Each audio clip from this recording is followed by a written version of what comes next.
Hello नमस्कार साथियों, आज की इस वीडियो में मैं आपको क्लास 12 साइकोलॉजी यानी कि मनोविज्ञान के महत्वपूर्ण लघु एवं दीर्घ प्रश्न उत्तर बताने वाला हूं, जो आपके बिहार बोर्ड एग्जाम की दृष्टिकोण से बहुत इंपॉर्टेंट है। इसी वजह से आप लोग इस वीडियो को ध्यान से अंत तक देखेंगे। तो इसका जो प्रथम क्वेश्चन है वो है कि मनोवृत्ति तथा मूल्य में अंतर बताएं।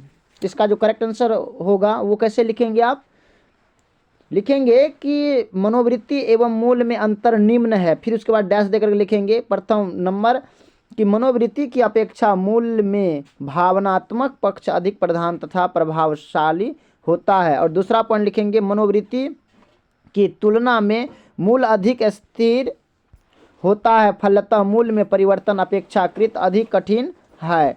फिर तीसरा पॉइंट लिखेंगे कि मनोवृत्ति के निर्माण पर मूल्य का निश्चित प्रभाव पड़ता है, परंतु मूल्य के विकास पर मनोवृत्ति का कोई निश्चित प्रभाव नहीं पड़ता है। चौथा पॉइंट लिखेंगे कि मनोवृत्ति के केवल दो प्रकार है, सकारात्मक तथा नकारात्मक। दूसरी ओर मूल्य के कई प्रकार है, सामाजिक, धार्मिक, राजनीतिक, नैतिक, आर्थिक इत्यादि।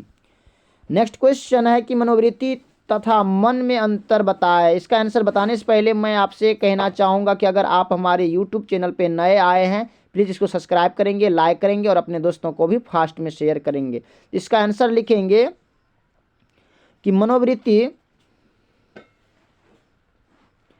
प्रत्याशी प्रतिक्रिया है, जबकि मत या विचार वाचित अभिव्यक्ति है।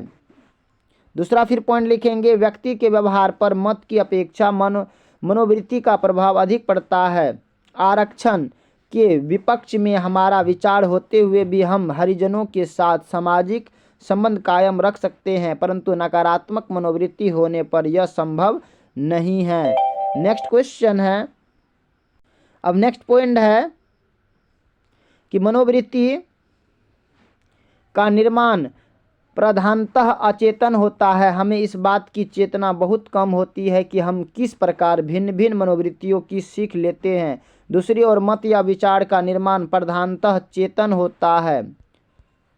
नेक्स्ट क्वेश्चन है कि मनोवृत्ति तथा शीलगुण में अंतर बताएं। इसका आंसर लिखेंगे मनोवृत्ति में दिशात्मक होती है, लेकिन शीलगुण में दिशात्मक नहीं होती है। मनोवृत्ति अनुकूल या प्रतिकूल, सकारात्मक या नकारात्मक होती है। या तो पक्ष में होती है या विपक्ष में, लेकिन शीलगुण में यह विशेषता नहीं पाई जाती है। दूसरा पॉइंट लिखेंगे मनोवृत्ति की अपेक्षा शीलगुण में अधिक स्थिरता तथा संगति पाई जाती है। नेक्स्ट क्वेश्चन है कि मनोवृत्ति अर्जित होती है, जबकि शीलगुण अर्जित भी होता है और मौलिक भी।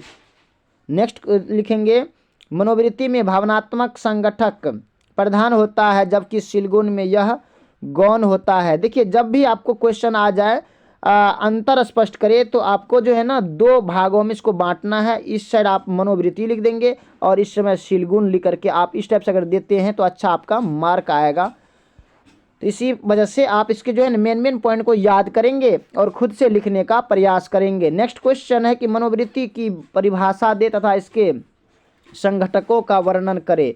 इसका आंसर लिखेंगे मनोवृत्ति का तात्पर्य लोगों, वस्तुओं या विचारों से संबंधित विश्वास, भाव तथा व्यवहार प्रवृत्तियों के अपेक्षाकृत अस्थायी तंत्र से है। मनोवृत्ति के तीन संघटक है।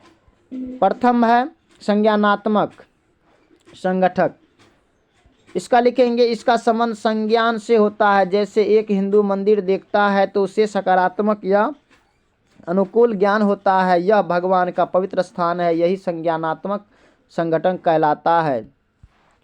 दूसरा है भावात्मक संगठन, भावात्मक संगठक। इसका लिखेंगे फिर डैश देकर कि किसी मनोवृत्ति से उत्पन्न भाव को भावात्मक संगठक कहा जाता है। तीसरा लिखेंगे क्रियात्मक संगठक, यानी कि किसी उद्दीपन के प्रति किए गए व्यवहार को क्रियात्मक संगठक कहते हैं। जैसे एक हिंदू मंदिर के प्रति श्रद्धा से दोनों हाथों को उठाकर भगवान को प्रणाम करता है, दोनों के व्यवहार को मनोवृत्ति का क्रियात्मक संगठक कहेंगे।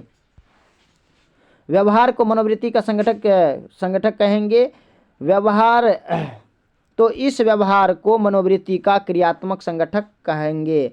दूसरा फिर पॉइंट लिखेंगे कि मनोवृत्ति के निर्माण का या विकास के कारक का या निर्धारक का वर्णन करें। कहते हैं कि मनोवृत्ति के निर्माण या विकास के कारक या निर्धारक का वर्णन करें। इसका आंसर लिखेंगे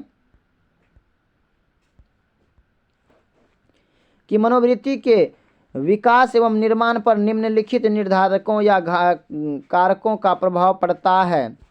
प्रथम, समूह संबद्धता। व्यक्ति की बहुत सी मनोवृत्तियों के विकास पर समूह संबद्धता का प्रभाव पड़ता है। इसके कारण समूह के मूल्यों, विश्वासों, मापदंडों आदि को स्वीकार करना तथा उनके अनुकूल व्यवहार करना व्यक्ति का कर्तव्य हो जाता है। दूसरा पॉइंट लिखेंगे समाज। व्यक्ति जिस समाज में रहता है उसके नियमों, मान्यताओं आदि का प्रभाव मनोवृत्ति से विश्वास पर पड़ता है। तीसरा लिखेंगे व्यक्तित्व कारक।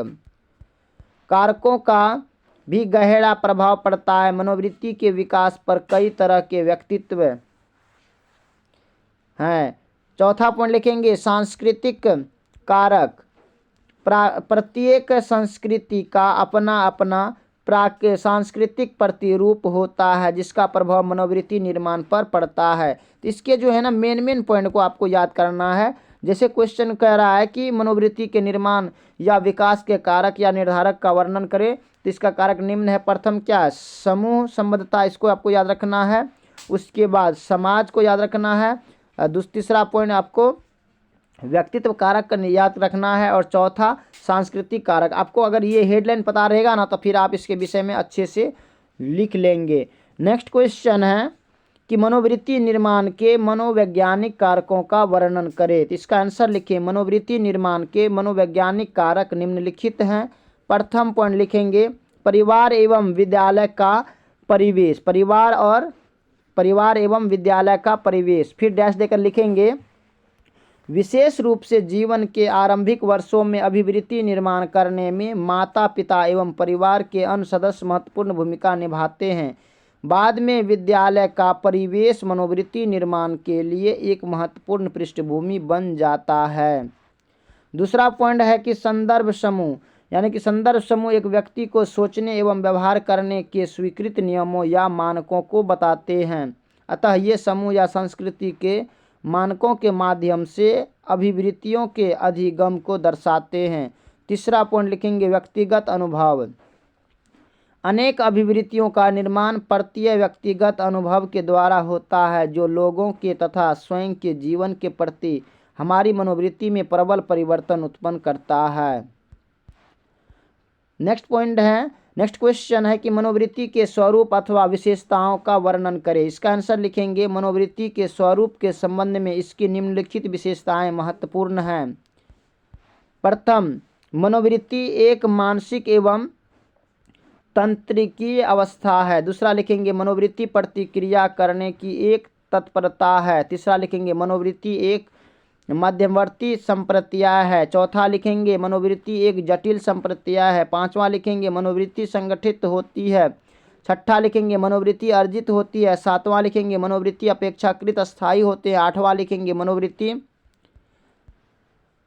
मनोवृत्ति एक दिशा होती है। फिर नौवां लिखेंगे मनोवृत्ति की अपनी तीव्रता होती है। और 10वां लिखेंगे मनोवृत्ति में प्रेरणात्मक गुण होता है। देखिए अगर आपको लॉन्ग क्वेश्चन पूछा जाएगा तो ये सभी पॉइंट को आपको नोट करना है। अगर शॉर्ट क्वेश्चन पूछा जाएगा तो 4 से 5 पॉइंट आपको नोट कर देना है। देखिए इसको जो है लिखना है नंबर बाय नंबर नीचे करके लिखना। इस टाइप से अगर आप लिखते हैं तो फिर अच्छा रहता है, ऊपर नीचे करके।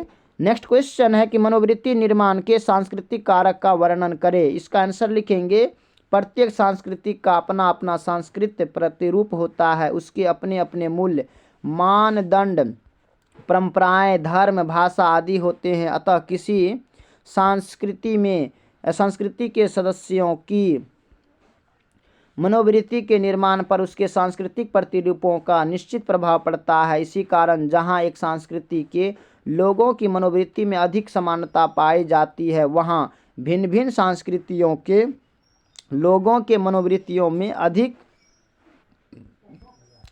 भिन्नता पाई जाती है। नेक्स्ट क्वेश्चन है कि प्राकृतिक संगठक क्या है, स्पष्ट करें। प्राकृतिक संकट क्या है, स्पष्ट करें। इसका आंसर लिखेंगे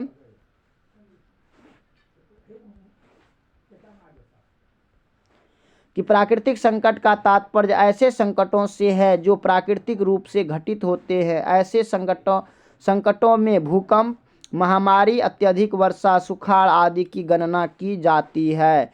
नेक्स्ट क्वेश्चन, या इससे पैराग्राफ चेंज करके लिखेंगे थोड़ा लॉन्ग टर्म में, कि बाढ़ या सैलाब वास्तव में एक प्राकृतिक संकट है। बाढ़ के कारण हजारों लोगों के प्रति वर्ष संकटों का सामना करना पड़ता है। इसी प्रकार भूकंप भी इसका एक उदाहरण है। कुछ वर्षों के अंतराल पर भारत के किसी न किसी क्षेत्र में यह प्राकृतिक आपदा घटित होता है। इससे हजारों लोगों के जान माल का नुकसान होता है।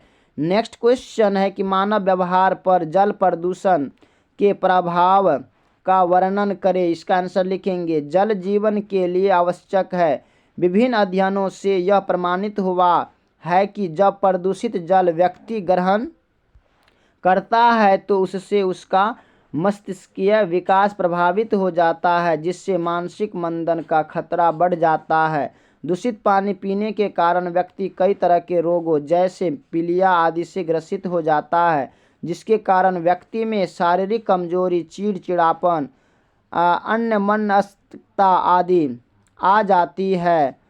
इसके सामाजिक संबंधों में बाधक सिद्ध होती है। तो माय डियर स्टूडेंट्स, इसमें हमने 10 मोस्ट इम्पॉर्टेंट क्वेश्चन बताए हैं जो आपके बिहार बोर्ड एग्जाम के दृष्टिकोण से बहुत इम्पॉर्टेंट हैं।